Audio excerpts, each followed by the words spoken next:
प्रिय बच्चों, सुप्रभात। आज हम कक्षा 7 में अनुपम व्याकरण हिंदी के पाठ 1 से का अगला पेज पढ़ेंगे।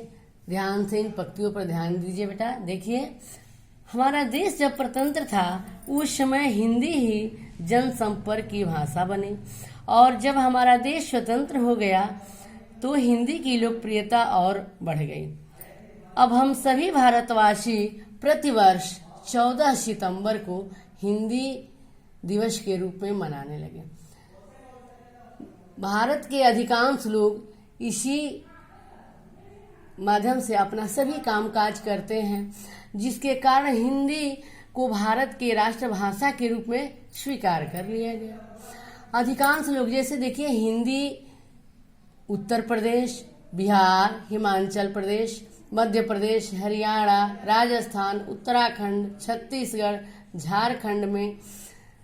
झारखंड से लेकर के दिल्ली एवं अंडमान निकोबार संघ राज्यों में सभी लोग हिंदी भाषा में ही शासन हो या शिक्षा हो सभी कार्य करते हैं। धीरे धीरे हिंदी की लोकप्रियता इतनी बढ़ गई कि इसका क्षेत्र विस्तृत हो गया, जिसके कारण भाषा को एक रूपता में लाने के लिए हमारे कुछ शिक्षा शास्त्रियों और विद्वानों ने जिस रूप को मान्यता दिया वही मानक भाषा कहलाने लगी। भाषा में एक ही वर्ण अनेक रूप में प्रचलित है। ऐसी परिस्थिति में विद्वानों ने किसी एक रूप को मान्यता दी, वही वर्ण या शब्द मानक रूप कहलाया। जैसे आई यह मानक रूप है। अब देखिए इसका शुद्ध रूप, मानक रूप मतलब शुद्ध रूप आई ऐसे लिखा जाएगा तब जाकर के सही होगा। हुआ ये अमानक रूप है, यानी व्याकरणिक दृष्टिकोण से ये गलत है। और देखिए मानक रूप अर्थात शुद्ध रूप हुआ ये सही रूप है। तो हमारे शिक्षा शास्त्रियों ने इनको मानक रूप दिया, जिससे हम लोग सही मानक रूप का उच्चारण करते हैं या लिखते हैं। भाषा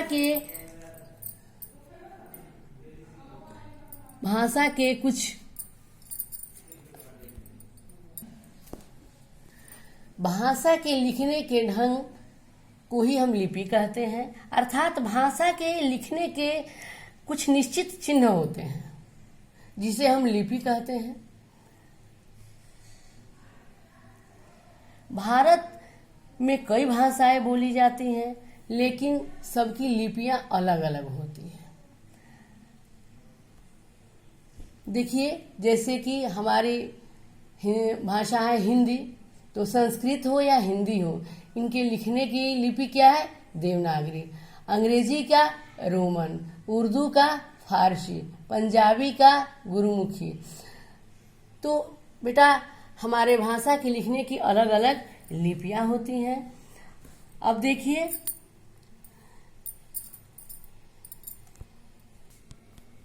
देखिए भाषा के अस्थायी रूप को, जो मौखिक भाषा हमारी होती है, उनको अस्थायी रूप प्रदान करने के लिए कुछ विशेष चिन्ह अंकित किए गए हैं और उसी चिन्ह को हम क्या कहते हैं? लिपि कहते हैं। बार बार मैं लिपि को समझाना चाह रही हूँ बेटा कि आप लिपि के बारे में समझ जाइए कि भाषा के प्रत्येक ध्वनियां के वर्ण अलग अलग होते हैं। उसी प्रकार हर भाषा की लिपियां भी अलग अलग होती हैं। ध्यान में आ गया बेटा लिपि किसे कहते हैं ना?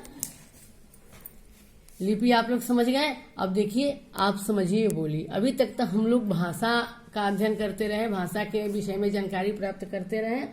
अब हम लोग बोली का प्रयोग देखेंगे। बोली का प्रयोग जो है हम सिर्फ बोलचाल में करते हैं। आप ही बताइए, अगर आप अपनी दादी से भोजपुरी में बोलते हैं तो उस बोली में क्या आप अपना प्रश्न उत्तर लिख सकते हैं? नहीं ना।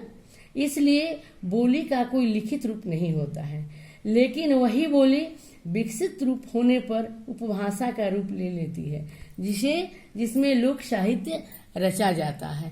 जैसे कि अवधी, ब्रजभाषा, इन भाषाओं में क्या होता है? लोक साहित्य रचा जाता है। जिसमें अवधि में हम लोग रामचरितमानस पढ़ते हैं, ब्रज भाषा में सूरदास की कविताओं को पढ़ते हैं, और वही बोली जब विकसित हो जाता है तो उपभाषा का रूप ले लेता है। ठीक, मेरी बात समझ में आ गई बेटा? अब आप बोली और भाषा में अंतर भी समझ गए, उपभाषा किसे कहते हैं ये भी आप समझ गए। तो बेटा आज तक इतना ही, और नेक्स्ट हिंदी ग्रामर के पीरियड में फिर पढ़ाया जाएगा आपको। इति शुभम, अर्थात आपका दिन शुभ हो। धन्यवाद।